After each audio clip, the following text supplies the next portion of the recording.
The moment I walked into my sister's engagement dinner, I knew something was off, not because anyone said anything, but because no one looked surprised to see me. My name is Penelope, and I had driven 2 hours for that dinner wearing a dress my mom once said made me look presentable enough.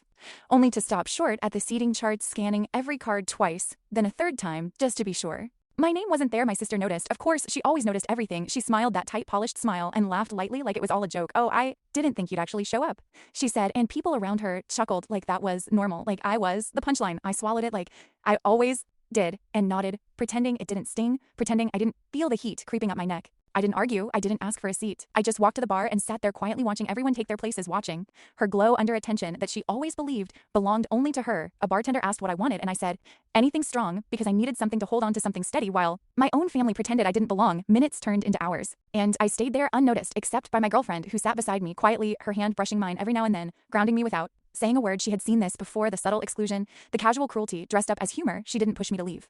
She just stayed, which somehow meant more than anything else that night when dinner ended.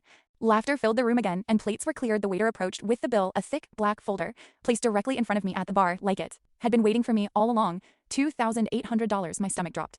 I looked up, confused, but before I could say anything, my sister glanced over and said sweetly, "Well, you're here. Might as well contribute, right?" Like it was obvious, like I owed her for daring to exist in her space. That was the moment something shifted. Not loud, not dramatic, just a quiet clarity. I reached for my wallet, out of years of being the one who fixed things, smoothed things, paid for peace. But before I could open it, my girlfriend leaned forward, her voice calm, but sharp enough to cut through the entire room. "We're not on the guest list. Try the bride." The silence that followed was instant, heavy. My sister's smile faltered just slightly enough for me to see it for the first time. Not perfect, not in control. People started looking between us, waiting for someone to laugh it off, but no one did, because this wasn't a joke anymore. The waiter hesitated, then slowly turned back toward her and placed the bill in front of the person who had planned the night. My sister's face flushed as whispers started rising around the table, and for once, she had no script. No perfect response. I didn't say anything. I didn't need to. I just stood up, took my girlfriend's hand, and walked out of that room with my head higher than it had been all night, because sometimes respect doesn't come from fighting for a seat at the table. It comes from knowing when to leave it behind and choosing the people who would never make you feel like you had to earn your place at all.